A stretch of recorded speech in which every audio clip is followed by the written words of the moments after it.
नमस्ते आप सभी को। मैं रीना ढिल्लो एक बार फिर से स्वागत करती हूँ आपका अपने यूट्यूब चैनल हिंदी विषय श्रृंखला में।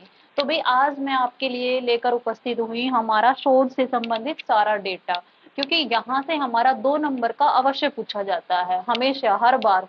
मतलब ये तो कन्फर्म है कि यहाँ से प्रश्न पूछा ही जाएगा, चाहे वो मिलान में पूछ ले चाहे वो वन लाइनर में पूछ ले। तो देख लेते हैं, एक तरफ है हमारे डिजिटल पहल और दूसरे है हमारे उद्देश्य। ये मतलब साइट है, वेबसाइट है, और इनको हम इनकी वेबसाइट पर जाकर इनको देख सकते हैं कि किसमें क्या चीज मिलती है।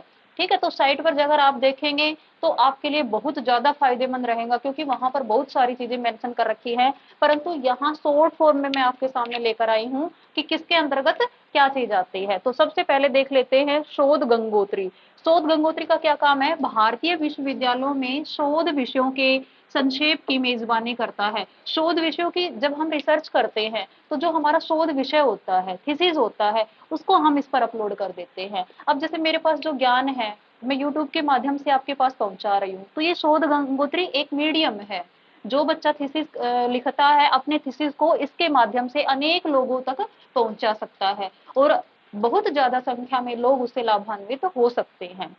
दूसरा है शोध सिंधु। ये एक भंडार है। जब हम रिसर्च करते हैं तो हमें बहुत सारी जो संदर्भ सूचियां, ग्रंथ सूचियां, ये जो संसाधन है उनकी जरूरत पड़ती है, और वो हमें यहाँ मिलता है। ये एक भंडार है जहाँ से हम अपनी जानकारी के मुताबिक चीजें वहां से ले सकते हैं, परंतु उनको हमें अपने संदर्भ सूची में लिखना पड़ेगा, नहीं तो हम साहित्यिक चोरी की कैटेगरी में आ जाएंगे। ठीक है, तो ये क्या करता है, ई संसाधनों को विश्वविद्यालयों एवं महाविद्यालयों तक पहुंच प्रदान करता है। ठीक है, तो कि जो बच्चे रिसर्च कर रहे हैं उनको ई संसाधनों मतलब वो एक ऐसी लाइब्रेरी भी प्रोवाइड करवाता है जहां से बच्चे अपनी जानकारी के मुताबिक चीजें ले सकते हैं। उन्हें जिस चीज की आवश्यकता है वो यहाँ से उठा सकते हैं, परंतु वो मेंशन करना पड़ेगा। उसके बाद में है शोध शुद्धि। शुद्धि का नाम से ही आपको पता चल रहा है कि शुद्धि का अर्थ होता है कि भी शुद्ध करना, कि अगर कोई कमी है तो उसको दूर करना।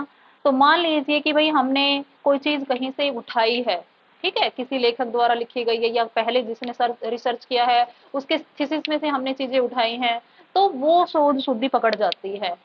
ठीक है, जहां से भी हमने साहित्यिक चोरी की है वो ये पकड़ जाती है। ठीक है, तो इसलिए हमें साहित्यिक चोरी से बचना है जब भी रिसर्च करें।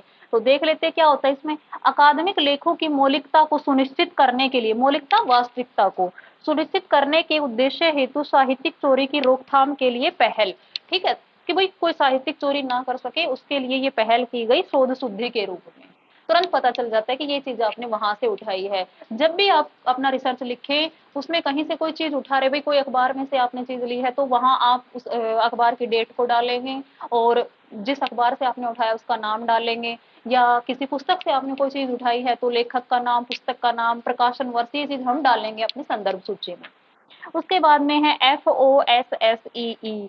ये एक मुक्त सॉफ्टवेयर है। ठीक है, शिक्षा हेतु स्वतंत्र, उदार एवं मुक्त स्रोत सॉफ्टवेयर। कि मतलब खुला है, किसी के अंडर में नहीं आता, मतलब जैसे ओपन यूनिवर्सिटी होती है उसी तरीके से ये क्या है, एक ओपन सॉफ्टवेयर है जो शिक्षा के लिए काम करता है।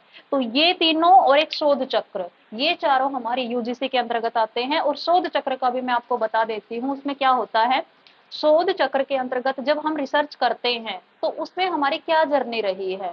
ठीक है, जब हम रिसर्च करते हैं तो जो हमारी यात्रा होती है उसका लेखा जोखा, उसका वर्णन हम शोध चक्र पर कर सकते हैं। तो आशा करती हूँ जानकारी आपको अच्छी लगी होगी। धन्यवाद।